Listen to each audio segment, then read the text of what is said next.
And so hopefully it'll be a blessing for everybody that is listening. The book of Ruth, seeing pretty much the second coming, but also seeing a glimpse of the first coming. So it's good to see everybody.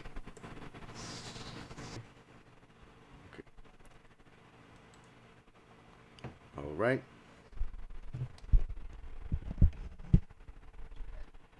Ruth 1 verse 1 says, "Now it came to pass in the days when the judges ruled that there was a famine in the land, according to Judaism, and as we can see in scriptures also, but we would have to go through the entire scriptures and read many verses that show it. Um, the earth would go through 10 famines. One of them happened in the time of Abraham, another one happened in the time of Yitzhak, and this is one of them. Then another one happened also in the time of Joseph, and etc., until the end times, in which Yahweh promised the last one, the 10th, which in the book of Amos, the prophet says that that famine would be hunger for the word of Yahweh. Unlike the 9 past famines, which were literal lack of bread, and which will happen again in the third seal, still that won't be the complete fulfillment of it, of the 10th famine. The third seal, even though will be a crash in the economy and lack of food and other things, will also be and mainly be a lack of faith in the world, and therefore lack of understanding, and therefore the world will hate the two witnesses who will preach the truth, which will go pretty much completely against what has been established by um, the regular Christian church and even the Jewish, of course. So here we see an example of that. And since the book of Amos says that the 10th famine would happen at the end of times, and there was one that happened in the time of Joseph, who happens to be the father of the last, just as the tribe of Yahudah or Yahudah came before, or as the ancestor of Yahushua HaMashiach, just as Yahudah was the ancestor of Messiah Yahushua, Joseph will be the ancestor of the last. So the fact that Joseph was in Egypt selling food in one of those famines represents the end of times, when the last, as one of the two witnesses, will preach to the world the truth as the food that everybody will need, which is actually very interesting, since Omar said time to eat. So that's very nice. So each and every one, each and yeah, of those famines represent the end times, since the 10th will happen in the third seal of the book of Revelation, and was represented by the time when Joseph was feeding the whole world, and is also represented by this moment right here. So just the fact that the book starts this way is saying a couple things. One, that there were no kings ruling on Israel at that time, because it says, "Now it came to pass in the days when the judges ruled." So there were no kings, there were judges. So it represents the time of the end, when there is no king in Israel, because because it hasn't been fulfilled. Well, in the prophets, Yahweh said that he would take the kings, or the kingdom basically, from Israel, also from Yahudah, until the very end. So the fact that we haven't reached the very end is as in these days when there were only judges. And not only that, it also shows that the two witnesses will appear during this time, in which there is no king yet. Obviously, Mashiach is king, but as he himself said, his kingdom is not of this world. We are talking about this world. So Mashiach is the kingdom. He is who gives kingship. He is the spirit of truth, the spirit of authority, etc. But when it comes to this world, there is no king for the people.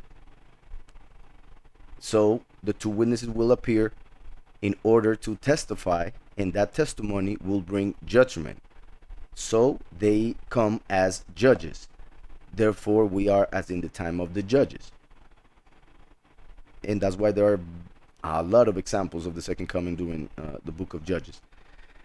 So, now it came to pass in the days when the judges ruled, representing the end of times, before the kingdom has been established on earth forever, while the two witnesses are preaching to bring judgment, that there was a famine in the land, as in the third seal, and as in the days of Joseph, the ancestor of the last. And when I say the last, just in case, I think everybody knows already, but just in case, and for those that will listen later, the last meaning the second coming, because Yahweh himself, the Almighty, said, I am the first and I am the last. He didn't mean only that he has always existed and that he will always exist. He also meant that he would appear once and then he would appear twice. And he would be both of those people, basically, that would present themselves in the world, giving testimony of the Almighty and the truth. Because just as Mashiach gave testimony of the Father, now the Father will come as the last to give testimony of the Son. That's why Yahushua said that he didn't give testimony of himself, because that would be an empty testimony or void.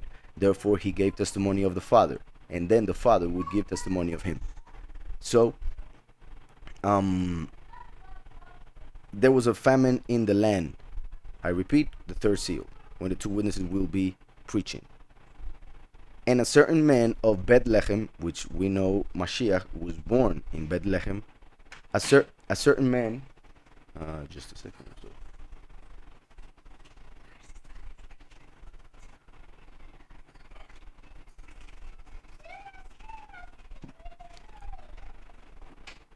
So it says, a certain man of Bethlehem, we know Mashiach was born in Bethlehem. Bethlehem means the house of bread, house of bread. Mashiach is the bread of life. That's why he came to this world as the bread of life, and also as the temple of Yahweh, therefore as the house of Yahweh. So Bethlehem, the house of bread, is pretty much a representation of the temple, which is Mashiach himself in the flesh. So, and a certain man of Bethlehem, Yehuda, went to dwell in the country of Moab. Moab means of his father, because the two daughters of Lot, when he was taken out of Sodom and Gomorrah, they thought that the destruction that happened to their city had happened to the whole world, as in the days of Noah. So they thought that it was their duty to replenish the earth. So they got their dad drunk, because their mother became salt, a pillar of salt in the way, because she looked back. She didn't listen to the witnesses, to the angels. So they thought that they had to do that, and they got their dad drunk and they had sex with him. So they had two kids, one each, one called Moab and the other Ammon. Moab meaning of his father, meaning that he came from his own grandfather, Moab. And Ammon of his people. When it comes to Moab and Ammon, they represent two different evil entities, being that Halel and Azazel or Azazel. Halel, known commonly as Lucifer. So Moab represents Lucifer and Ammon Azazel, for many reasons I won't explain right now. This is just to explain something in this case, in this context. When Mashiach was talking to the Pharisees and they said that they were sons of Abraham, Mashiach told them that they were sons of Satan. Mashiach himself said, you are of your father, Satan. So pretty much he said, you are Moab, Satan. Meaning that they were worshiping Lucifer instead of Yahweh, thinking that Lucifer was Yahweh. But Mashiach told them, no, you are not brothers. You are of your father, Satan. And when he said of your father, he was pretty much saying the meaning of the word or name Moab. So it's as This represents right here the apostasy. Pretty much the apostasy that has happened the last 2,000 years has been because there has no the churches, they have not been teaching the truth. They have not been giving the real bread of life to the people. They've been giving, as the scripture also calls it, bread of affliction, a teaching that actually will bring pain. So is also as the bread of the Pharisees, which was just leaven. So they don't get full, they don't get satisfied by the teachings that are given through the apostasy for the past 2,000 years, being those 2,000 years for 40 jubilees, representing the 40 years in the desert. So the fact that there was a famine and he went to Moab pretty much represents how the congregation, after Mashiach came 2,000 years ago to become the bread of life, the church, and I use, just so you know, I use the word church when I mean the false congregation, because actually church is the name of a false goddess. So I don't use church when I mean us. I don't use church when I mean the true congregation. I mean church when they call church.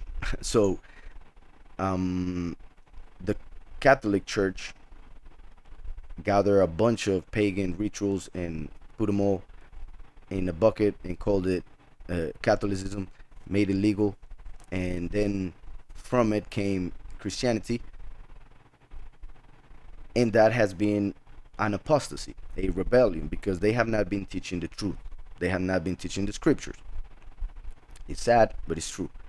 So pretty much after Mashiach came as the bread of life, the church went away from him, which is what apostasy means, falling away. They went away from him, meaning from the bread, and therefore they enter an spiritual famine. And that spiritual famine led them to worship Moab, led them to Moab, basically to worship that same Elohim, that same God, as they would call him, as the Jewish people were worshiping back in the day when they rejected Messiah. So that's why they will reject the two witnesses. Just like the Jewish people rejected Mashiach, Yahushua, and John the Baptist, the same way the Christian people, Catholic, Christian, and every other denomination, even Jewish, will reject the two witnesses. And I mean Jewish as in those who are not sons of Israel, because those who are real sons of Israel, they will also they will believe, of course, and will enter, because it is written that their veil will be taken away, their blindness, so they will finally see the truth, just as the brothers of Joseph were before him for a long time, and they did not know that that was Joseph. So the same way, the 144,000 from the 12 tribes will be right in front of the last and not know that is their brother whom they sold, as the story goes. And somebody also asked to read that story eventually, so we'll do that after Jonah, which is a pretty good story. The fact that a certain man of Bethlehem, Yehudah, connecting us to Yahushua himself, who was born right there. Then it says, went to dwell in the country of Moab. We know that Mashiach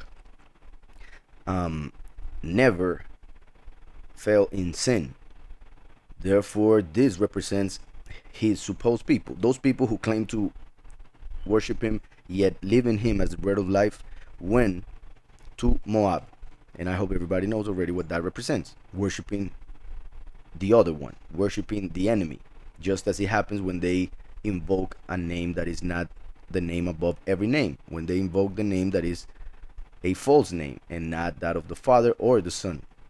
Even though it is a commandment, the third commandment. So, went to dwell in the country of Moab, he and his wife and his two sons. He and his wife and his two sons. It is interesting, I already mentioned Moab and Ammon. Now here it mentions two sons. They're completely different sons, but they happen to represent the same thing as Moab and Ammon, Lucifer and Azazel, as we will see eventually. The name, and just in case also, these men and his two sons are pretty much a representation of Samael, being that man, Samael, from whom the angel from whom came death. Then, and that's why everything's about to happen. You'll see if you haven't read this book yet. And the two sons represent the two sons that came from Samael, Halel and Azazel, just like the two sons that came from Lot. So same representation. It's funny that they went to Moab. So he and his wife and his two sons. The name of the man was Elimelech. Elimelech means my Elohim, or my mighty one, is king. Obviously is a good name, but when it comes to the negative sense of what I've been explaining, it represents he who ruled this world before the law. As we know, before the law was death. Then came the law, and after the law came favor and the truth through Messiah. So pretty much 2,000 years of death ruling over earth, then 2,000 years of the law and the prophets, and then 2,000 years of the time of Mashiach. Even in the Talmud, it is written that way. However, those who left Mashiach, as in the apostasy, to go to Moab, to worship another, those people basically went to worship another one as king. And not only that, well, like I said, the first one was death, that is Samael, from whom came death, and he ruled over the earth during the time from Adam, when he committed the sin of eating the fruit of knowledge. From that time through the flood, which was the first big judgment representing that of death, and then came the law through Moshe, and afterwards Mashiach, who brought the truth. And yeah, as I was saying, even though Mashiach brought the truth and the favor, those who left him ended up in the lie and the error. Instead of the truth and the favor, they ended up in the lie, the spirit of error. So that spirit of error leads people to worship Zazel as the Messiah. And in that way, in the negative way, the 6,000 years of history, they have been divided in 2,000 years of death, ruling over earth, meaning Samael. Then 2,000 years of the law, ruling over earth, meaning the accuser who uses the law to accuse. And then 2,000 years, those who went to the apostasy of Azazel. So the 6,000 years separated in those three entities, being the first one, the 2,000 years, the father of the other two, just like Elimelech was the father of these two sons. So the name of the man was Elimelech. The name of his wife was Naomi, which means my pleasure. And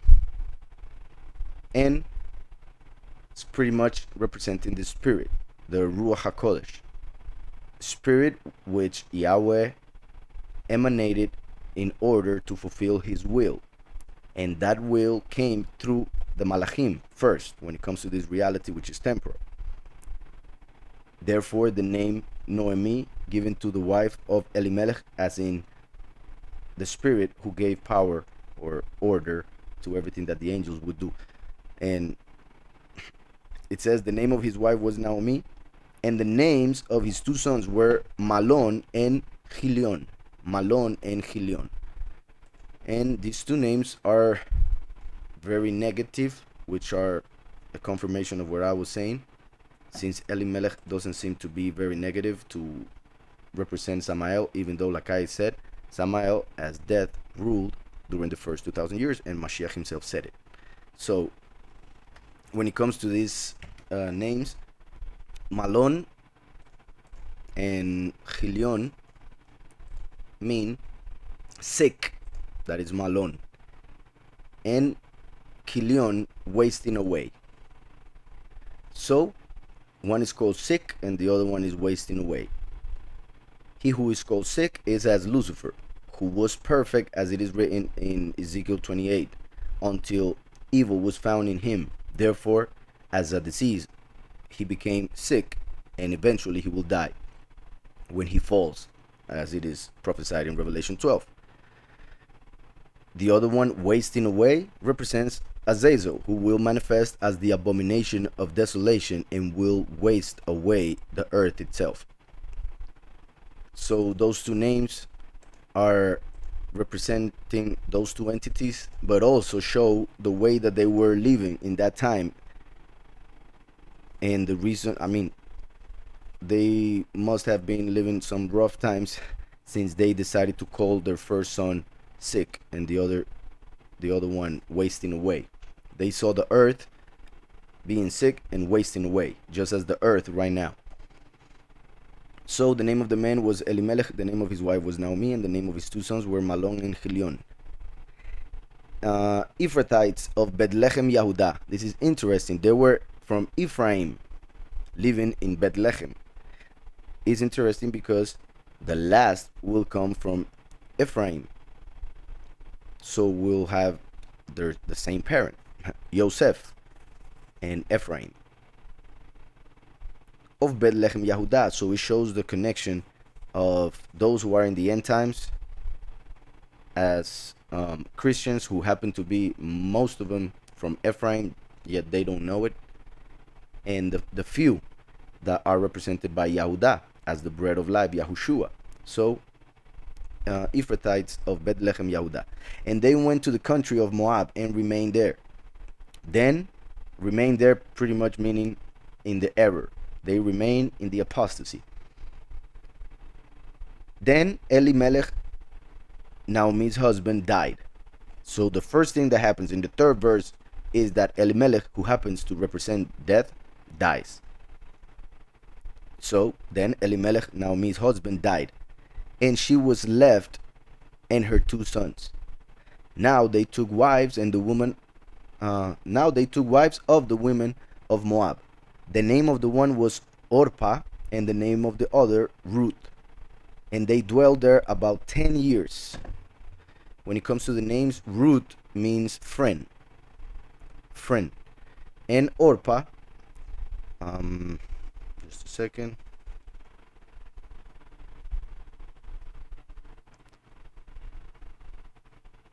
I don't see it.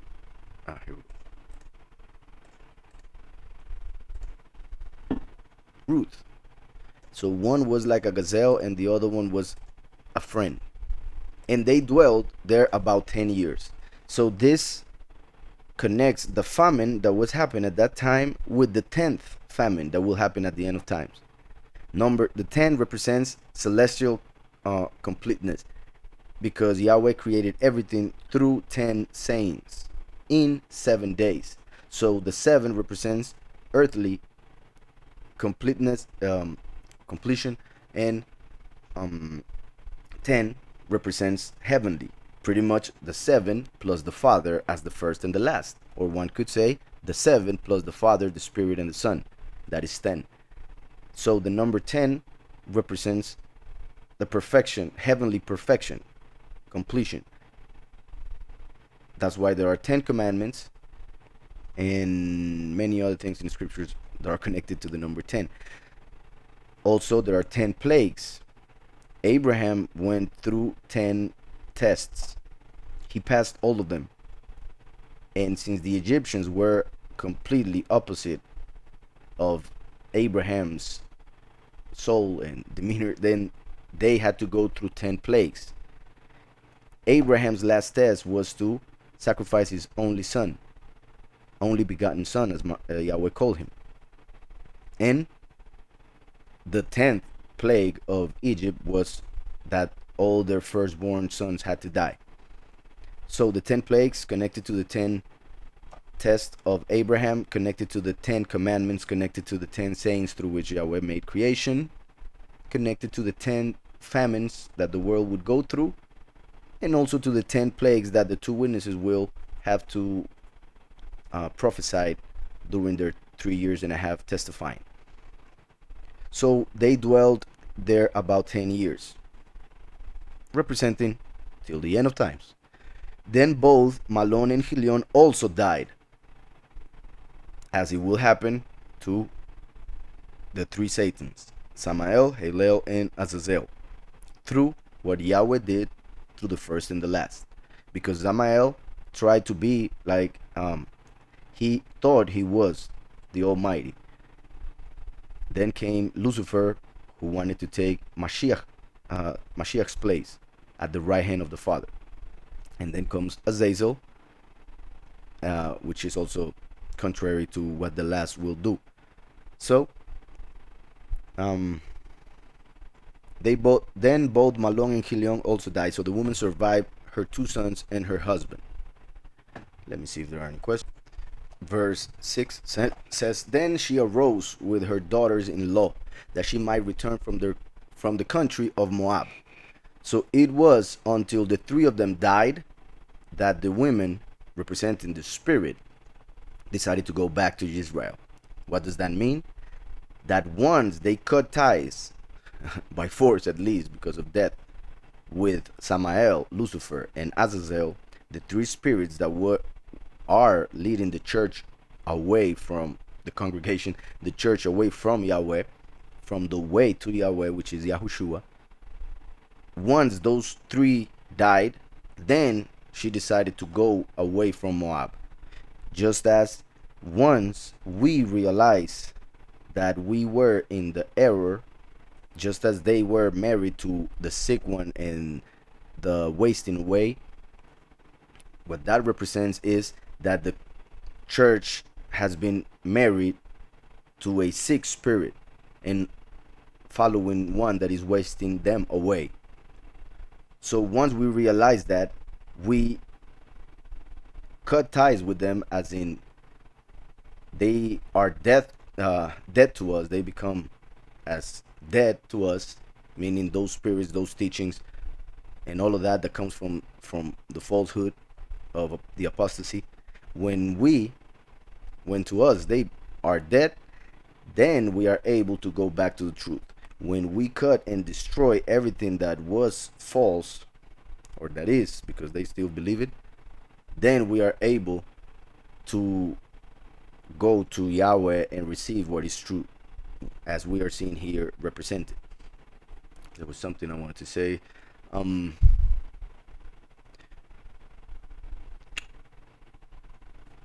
Oh yeah, in the book of Jeremiah, Yahweh tells Jeremiah that he's sending him, who represents the last, by the way. Just so you know, all the prophets represent the last. All the prophets prophesied of Mashiach. So that's what the last does, prophesy of Mashiach. That's the role of the prophet. That's why the last is called the prophet. And Mashiach is called Mashiach, the anointed. So the prophets speak of Mashiach coming. When Mashiach came, he spoke of the Son of Man, who happens to be the prophet, coming during the days, the end times, as in the days of Noah and Lot. So here we see that they go back. So then she, Naomi, as the Ruach HaKodesh, arose with her daughters. Also, in the flesh, she represents Israel as the people chosen by Yahweh genetically. Naomi is that. Then she arose with her daughters-in-law, that she might return from the country of Moab. For she had heard in the country of Moab that Yahweh had visited his people by giving them bread. Just like Joseph was selling bread in Egypt, and Jacob heard that they were selling food in Egypt, so he sent his sons, representing the descendant of Joseph coming in the end times to feed the world. Also, it shows that the bread was not coming to Moab, to those in the apostasy. Those in the apostasy had to come out of the apostasy to go to the bread.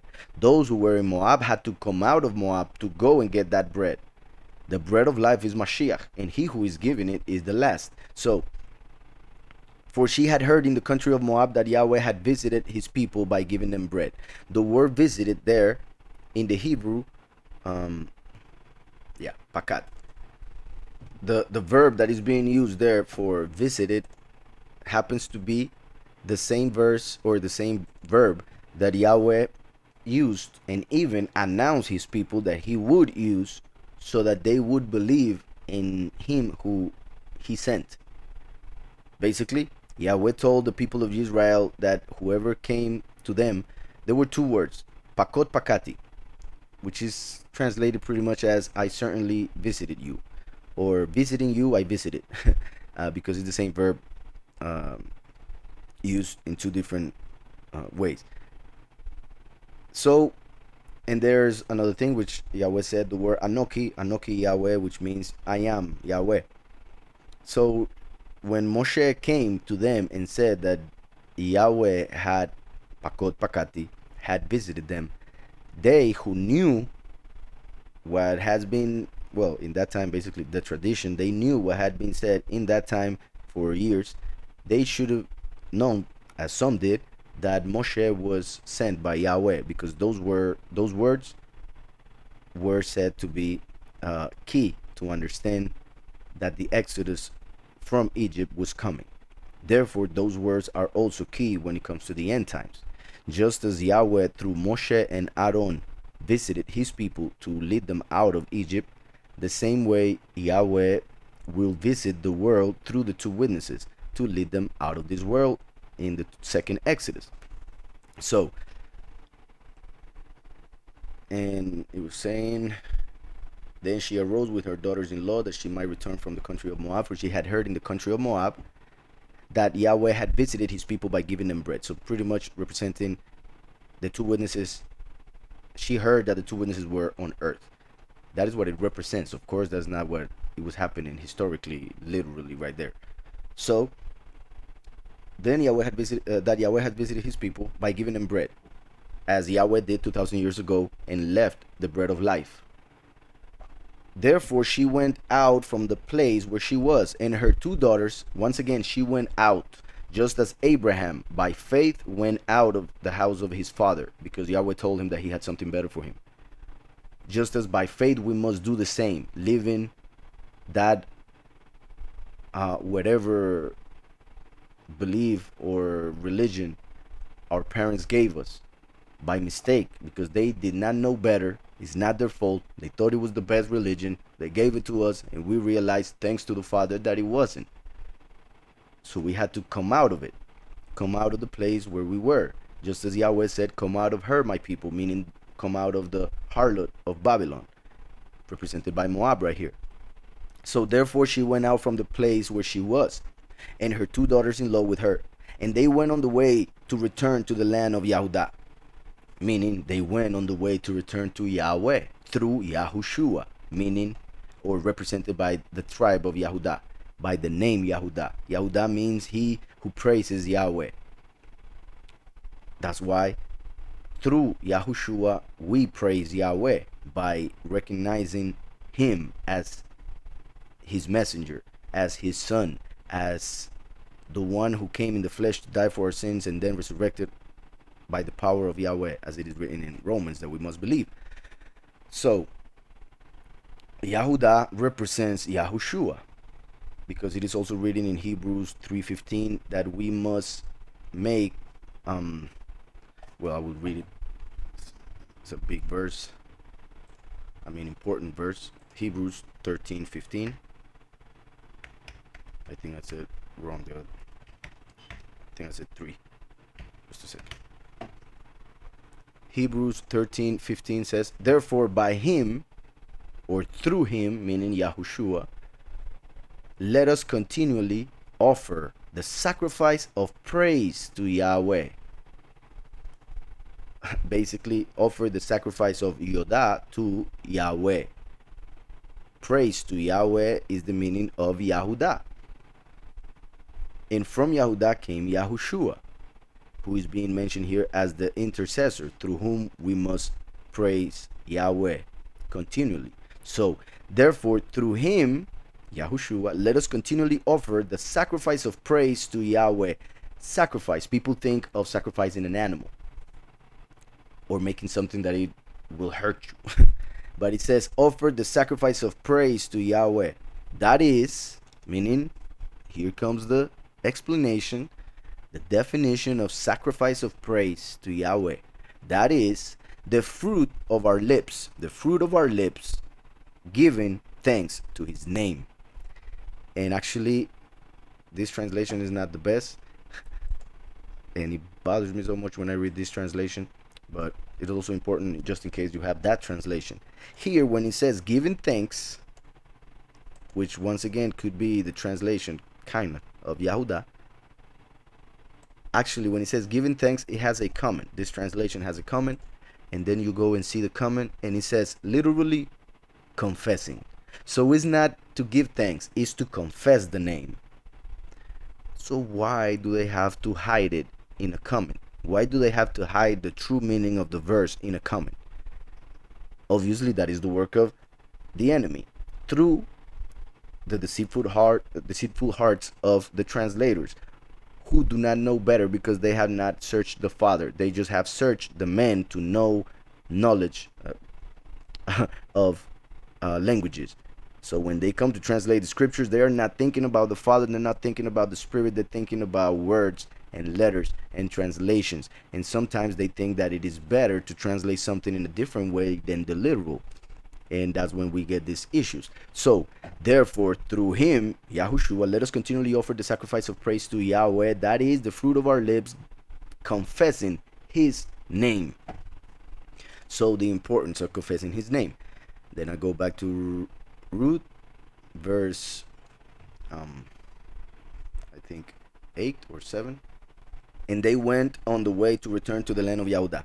And Naomi said to her 2 daughters-in-law.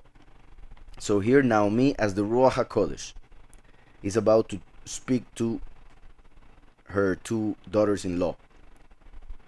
Just as she is like I said, the spirit, then her 2 daughters-in-law are 2 congregations, 2 religions that claim to believe in the Almighty, claim to follow that same spirit represented by Naomi, but also they are Gentiles.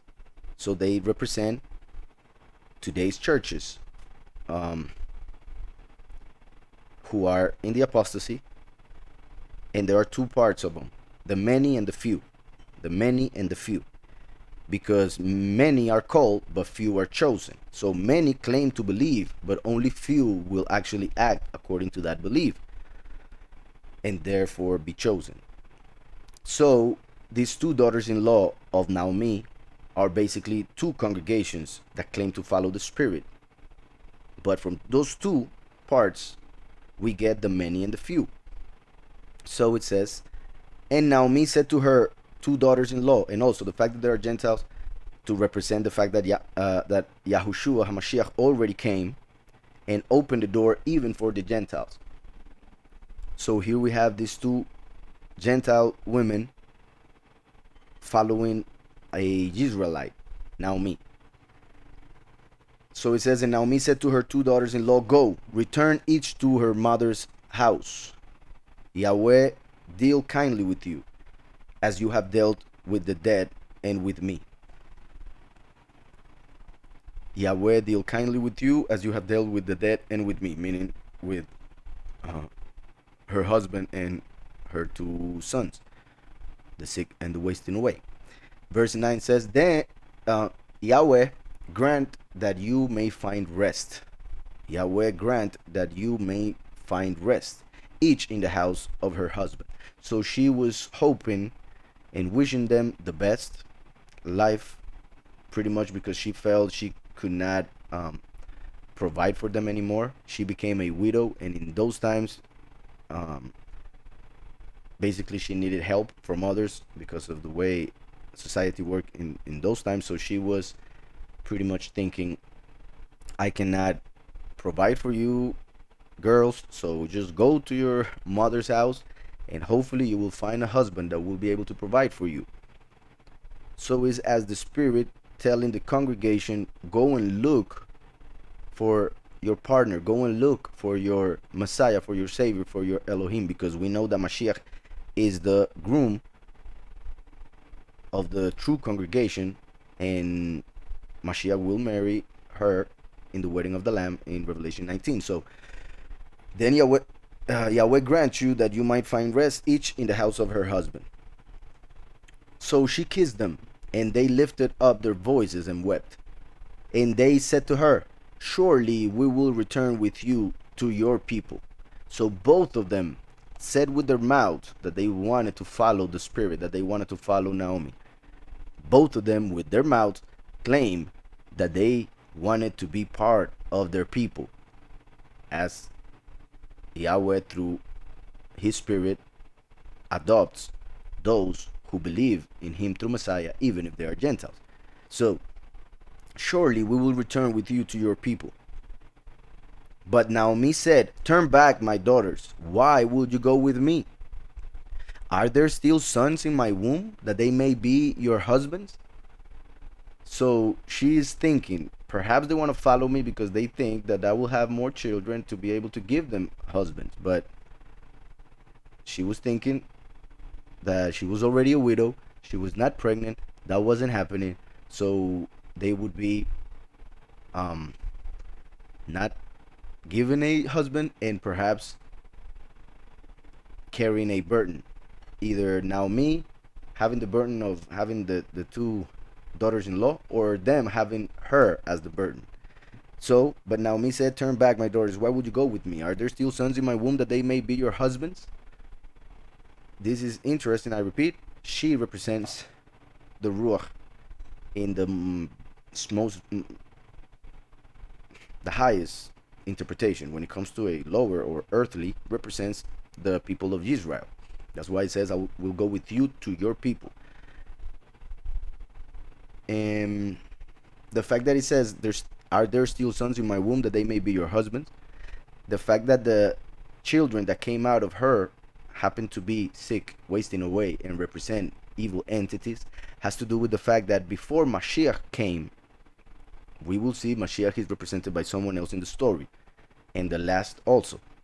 So before Mashiach came, who is the only begotten Son of Yahweh through His Spirit, before Mashiach came, the plan of Yahweh was being developed in this reality through angels. And 3 of those angels became evil and led other angels away from the will of Yahweh.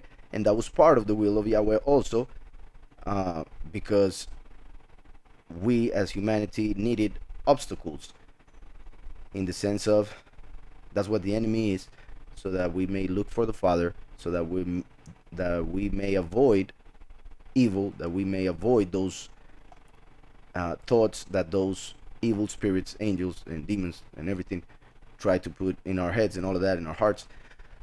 So they were needed for us to fight them in this fight that we are in Ephesians. So I hope that's understood, and I just don't want to go into it a lot because I will get off track. So my point is that she's saying here, I don't have more sons, and she was saying pretty much that she wouldn't have any more ever, representing there won't be any more evil angels other than those 3 leaders of many others, Samael, Hillel, and Azazel. After that, that is it when it comes to angels, because we come to the end of times, and Yahweh said that the angels are not subjected to the world that is coming. The angels were created for this reality. So that's why we see here that she's telling, basically, there are no more sons coming from that reality that is the second heaven, or from that source which was Elimelech, Samael, the angel. Because the Spirit of Yahweh gave power to Samael in order for Samael to reproduce into millions of angels. So that's why here she's mixed or mentioned with Elimelech, who happens to represent something bad. Not that the spirit is bad, but once the Spirit of Yahweh came down as wisdom and entered the space that Yahweh created through His contraction, then entering that space which was dark is when pretty much she mixed herself with that reality, as represented here by Naomi marrying Elimelech. That's why Mashiach had to come and wash us away with his blood. So it says, turn back, my daughters. Well, are there still sons in my womb that they may be your husbands? Turn back, my daughters. Go, for I am too old to have a husband. If I should say, I have hope. If I should have a husband tonight and should also bear sons, would you wait for them till they were grown?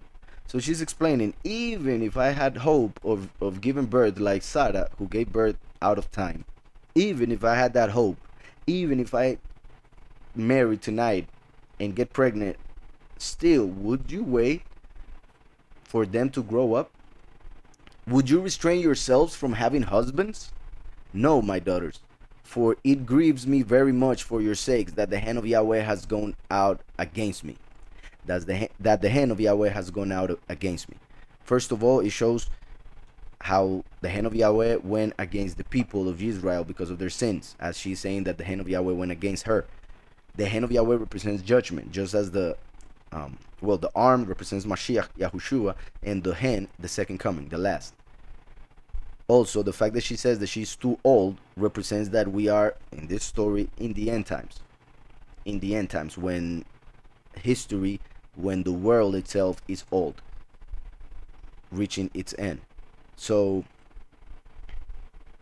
no, my daughters, for it grieves me very much for your sakes that the hand of Yahweh has gone out against me. Then they lifted up their voices and wept again, as in 2,000 years. They wept once, they wept twice. And Orpah kissed her mother-in-law. So in the beginning, when they cried the first time, as in the first 1,000 years, they were both willing to come. They were both willing to go with Naomi and follow the Spirit. But after the second time of crying, as in the second 1,000 years, only one was willing. The other one decided to just go. Who? The gazelle, the one that was good for running away. She ran away, as many people will do from the true faith, because they are not willing to leave their comfort in the club that they are called the church. So then they lifted up their voices and wept again, and Orpah kissed her mother-in-law, but Ruth clung to her,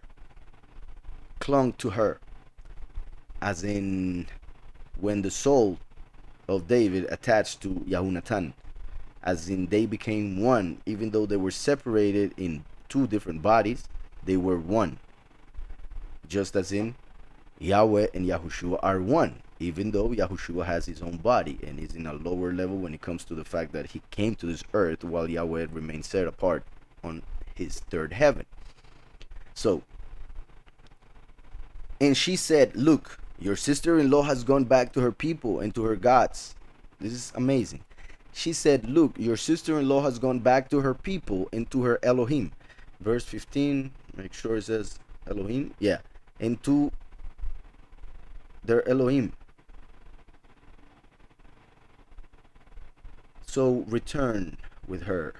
Return after your sister-in-law. So Naomi is basically telling Ruth, why are you going to stay? You're going to have to go through tribulation or need if you remain with me, according to the Spirit, according to Naomi, because she was interpreting this whole thing as Yahweh being mad at her, which was not the case. It was just things that had to happen, just like when Joseph was sold, just like when Mashiach died for us.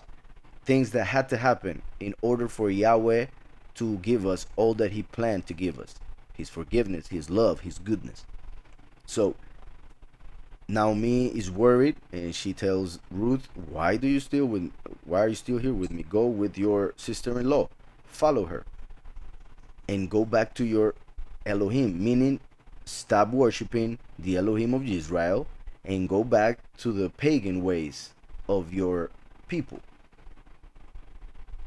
as in the pagan ways in which most churches are.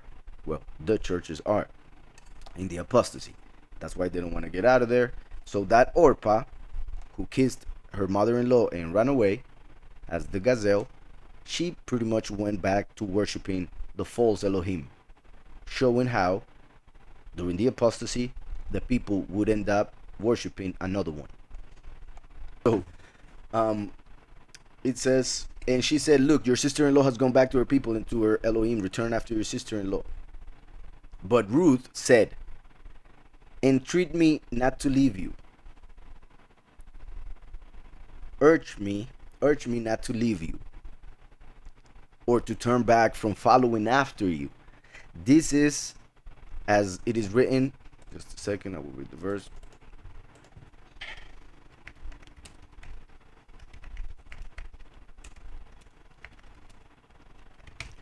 In the book of Matthew 11:12, Matthew 11:12 says, "And from the days of John the Baptist until now, the kingdom of heaven suffers violence." This is key to understand so many things, in part of those that I've been explaining tonight. It says, "And from the days of John the Baptist until now, the kingdom of heaven suffers violence." Because once John the Baptist appeared on earth, the time of those entities was over, because the truth was coming. So the error was about to be done. The favor was about to be revealed through Messiah. So the accusations of the enemy towards us were about to be over. So they were going crazy, those entities. So from the days of John the Baptist until now, the kingdom of heaven suffers violence, and the violent take it by force. And the violent take it by force. So the kingdom has to be taken. People are expecting to be taken to the kingdom, but Yahweh said, no, you have to take the kingdom in a violent way, and in not physical violence, of course. It means spiritual violence, and that means to be radical about your beliefs. Either you are with Mashiach or you're not. Either you worship him the way he says or you're not. That's it. So that's why when John the Baptist started preaching, the heavens started shaking with violence, and the angels started to go against humanity, and that's why we began a fight against principalities and authorities in the heavenly places.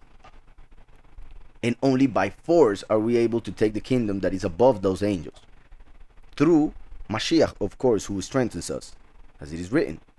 But people want to be comfortable. People do not want to be violent. They even think that is evil or bad, because they don't understand that Yahweh gave everything for a reason, and everything was good when he created it. It's how we use it, the problem. We must hate evil, not hate the brother. But hate is good, because we need to hate evil. If we don't hate evil, we'll do it, because then we would love it. So until now, the kingdom of heaven suffers violence, and the violent take it by force. Just like when Jacob was holding on to the angel, who happened to be Samael, and said, I will not let you go until you bless me. By violence, he grabbed the blessing. And what he received was the name Israel. He was raised to a higher level, spiritually and in every other way, because he was violent with his belief. Not physical, even though he was fighting an angel at that time. Our fight is not against flesh and blood, it is written. So our the way that we must act is spiritual when it comes to that violence that I'm mentioning. But it is the same way that Ruth is acting right here. She's rejecting what her mother-in-law is saying, because Naomi is telling her, just go, and she's, nope, I will remain here, I won't let you go, I will go after you. She is being violent, and only the violent will receive the kingdom, take the kingdom. So entreat me not to leave you, or to turn back from following after you. The chosen few, even though they were in the apostasy represented by Moab, must follow the Ruach HaKodesh wherever it goes, wherever it leads. If it leads us out of a church, which we thought was the congregation, then we must follow that the spirit, if we know, of course, that is the spirit of Yahweh, the spirit of truth. That's why Yahweh himself says, test the spirits to see if they are of Yahweh or not. Test the spirits. So I don't understand what you mean as if he was referring to himself. Yahushua was talking about what was happening spiritually in the heavens once John the Baptist started preaching. And of course also Yahushua himself said, I came not to bring peace, I came to divide. I came to bring a sword, and a father will be against son and a daughter against her mother, and your enemies will be those in your own house. So Mashiach said that, connected to that verse, Matthew 11. Yeah. Omar says, how do we know that the angel Jacob fought Samael? Seems fine. Oh well, that was another thing. But yeah, the angel of Esau, Edom, was Samael, just like the angel of Jacob is Michael. So when Jacob was about to meet Esau, and there was about to be a fight because Esau was planning to kill Jacob, Esau's angel, or Esau's angel, came to Jacob before Esau and Jacob would meet, to try and stop him or destroy him, as the angel who defends Esau. So when Jacob was coming to see his brother's angel appeared to him, and they had a fight. And how do we know that it was his brother angel? Because it is written that the angel that is put to protect us or guide us and other things has the same face as us. It looks just the same. So all right, in Genesis 32 is where Jacob fights Elohim. It says that he fought a man, and then at the end he says that he fought Elohim. He even says, so Jacob called the name of the place Peniel, for I have seen Elohim face to face, and my life is preserved. Since they in that time could not understand the difference between Yahweh and the angels, they tend to unite them, just as many people do nowadays. Unfortunately, they think that the angels are from Yahweh's reality, not understanding that the angels come from a lower reality than Yahweh's, but they were created to represent Yahweh's reality, and that's why those who have a veil over their heads, well, spiritually, they don't understand that Yahweh is even above the angels. He's invisible, so even to the angels. So when they would see an angel, they would think that it was Elohim, that it was Yahweh. We know that Elohim is a title that also applies to angels, just so you guys know in case you didn't. But the point here is Jacob thought he was fighting Yahweh because he was fighting an angel. He realized it was an angel. He thought it was Yahweh, so he was scared because he thought he was going to die, because nobody can see Yahweh and live. So that's why he said, I will call this place Peniel, because I saw his face. Panim is face in Hebrew. Panim. Pan is the profile. It's a half of the face. So panim is the plural, because we have two parts in the face, like a mirror. So he called it Peniel because he saw the face of Elohim. So we see, obviously, Jacob was not fighting Yahweh, because Yahweh cannot be defeated as that Elohim was. Yet it is amazing that a man was able to defeat an angel. That represents that a man, through Mashiach, and I say that because Mashiach is represented by Yitzhak, the father of Jacob. Therefore, Jacob represents the second coming. So that shows that the second coming, the last, is the one that will fight through the strength that Mashiach gives him, the Elohim of this world, and will defeat him and make him fall to the ground. As Yahweh said in Psalm 110 to Mashiach, sit at my right hand, and I mean Psalm 110, verse 1. Sit at my right hand until I put your enemies as your footstool. So Yahushua sat at the right hand of the Father after he died and resurrected, and now Yahweh will come again as the second coming to put Lucifer on this earth, which happens to be the footstool of the throne of Yahweh, where Yahushua is at the right hand. So putting Yahushua's enemies at his footstool means making Lucifer fall to this earth, which will happen in Revelation 12. And that whole fight of Revelation 12, when Michael takes out Halel, represents when Jacob, who is the man protected by Michael, will fight when Jacob fought this, who he called Elohim. So in this case, he said, I saw face to face and my life is preserved. Then when we continue the story, because that was Genesis 32, when we go to Genesis 33, we see something that is very important, very key. When Jacob is talking to his brother Esau, because he saw him afterwards, it says, and Jacob said, no, please, if I have now found favor in your sight, then receive my present from my hand, inasmuch as I have seen your face, inasmuch as I have seen your face, as though I had seen the face of Elohim, and you were pleased with me. This means a lot of things, but one of those things means the fact that when he saw his brother Esau, he realized that he had the same face that Elohim had when he fought him. So he's saying, wow, I'm seeing in your face the face of Elohim, the Elohim I fought. So to him was a confirmation of something. It was a connection to spiritual and a bunch of other things. So we see that Jacob fought the angel of Esau, because both the angel and Esau had the same face. And as we see in the New Testament, the angels have the same face of the person that they protect. That's why when Peter, Kepha, was taken out of jail by an angel, by Yahweh, he was taken out of jail, he went to the disciples. The disciples knew that he was in jail. So when the girl that was about to open the door told them that Peter was at the door, they said it must be his angel, because Peter is in jail. So it must be his angel who looks like him, and therefore you think it's Peter. So that in the New Testament is where we see in scriptures that the angels have the same face, even though it is also found in Judaism. It says, why didn't Michael help Jacob, or did he? Because he didn't need it, because Jacob represented Michael, and perhaps Michael was helping him spiritually, but it doesn't say that. Because Jacob himself represents Michael fighting Lucifer in Revelation 12. That is the point of the story.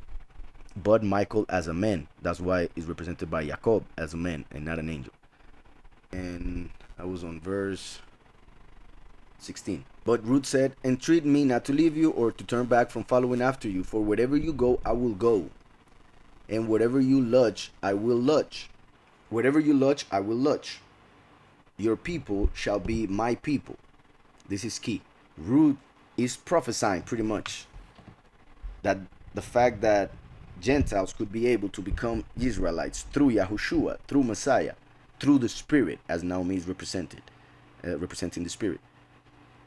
So, just as it is written that in Yahushua there is no Yahudi, there is no Greek, there is no male, there is no female, there is no free, there is no slave. We are all one. The same way she is representing that here by saying, your people shall be my people, and your Elohim my Elohim. And in Hebrew, also interesting that it says, when it says my people shall your people shall be my people, in Hebrew it says amecha ami. Your people, amecha ami, my people. Ami, we could see it as an I, which is the letter ain, next to the word me, which is in Hebrew is translated as who. And as I have explained in the past, when me, the Hebrew me, which means who, as question, is found in scriptures, it represents the first coming of Yahweh to earth, Yahushua HaMashiach. He who shows us who the Father is.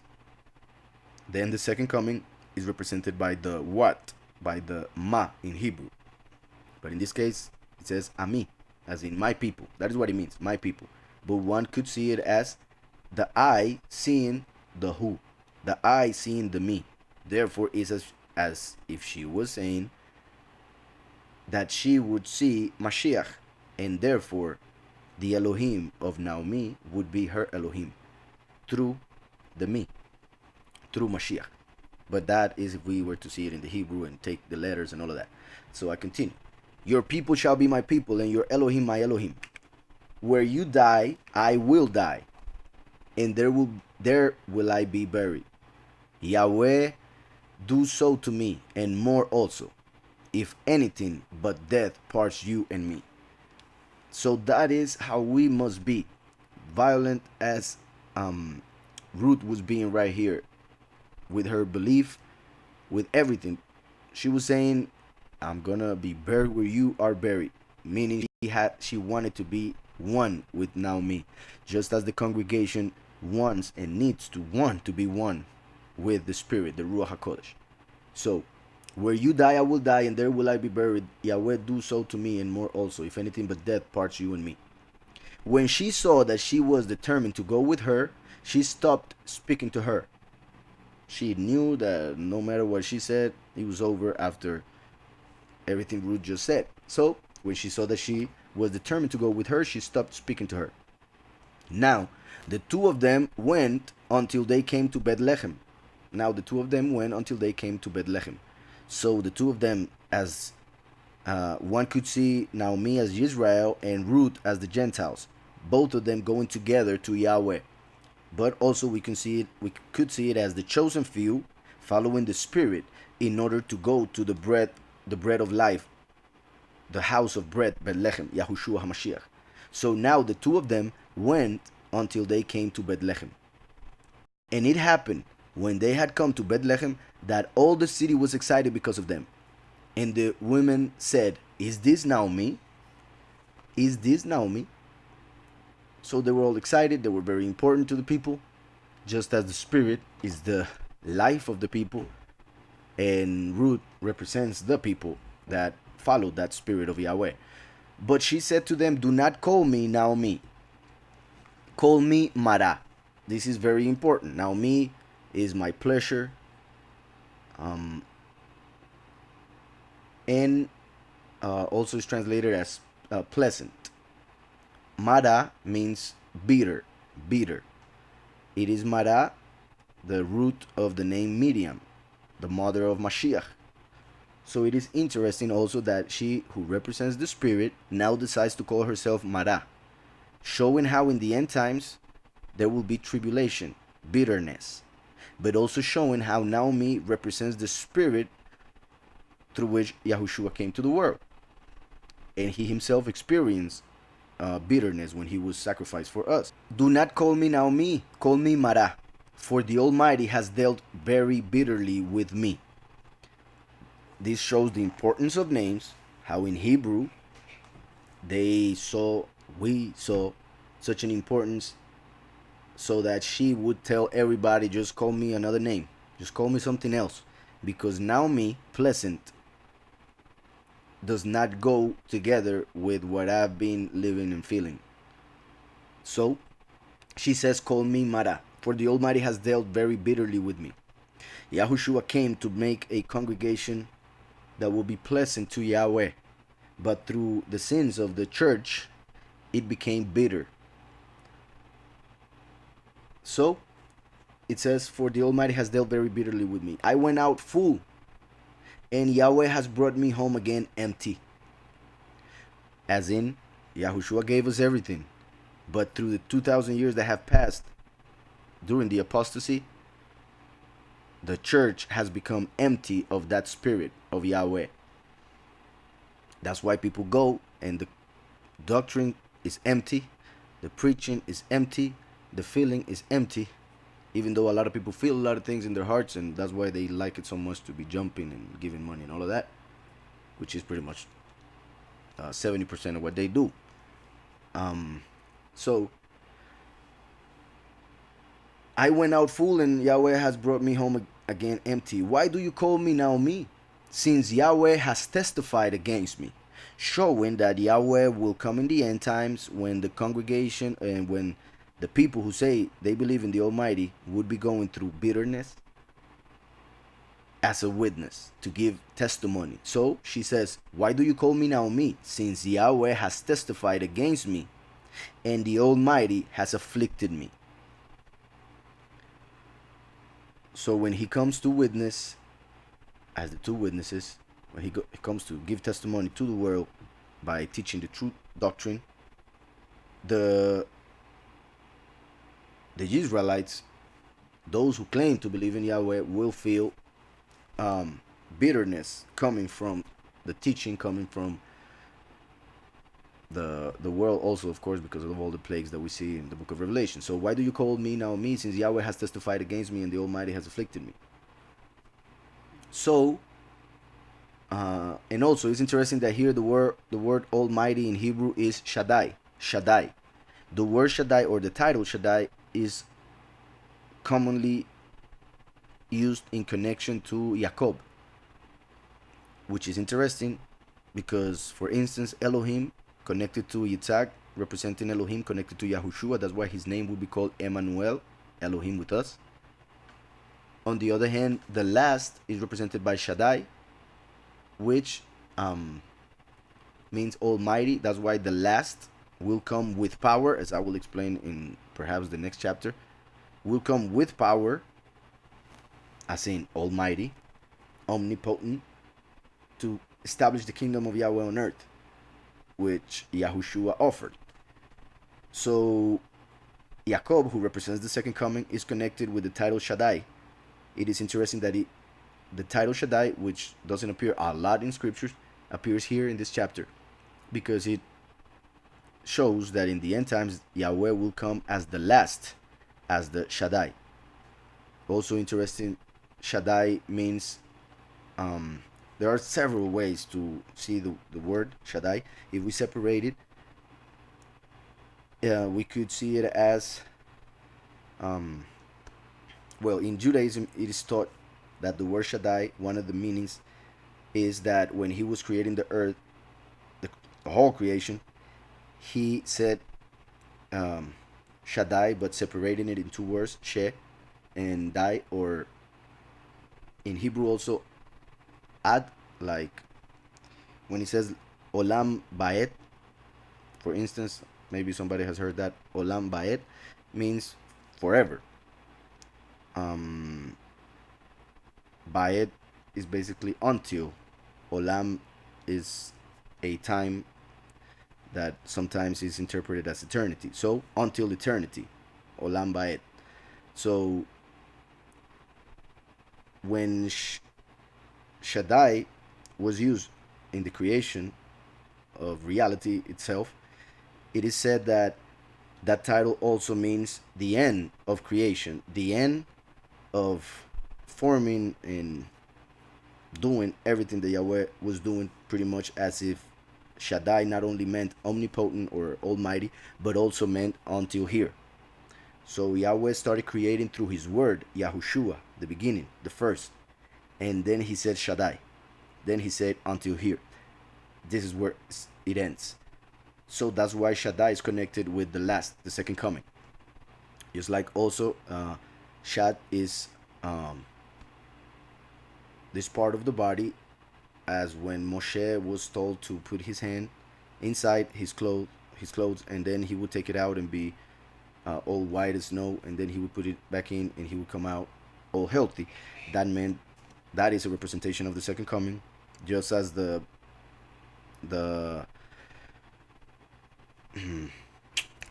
what well, when Moshe told Yahweh that the Israelites would not believe him, Yahweh gave him two signs and then a third one.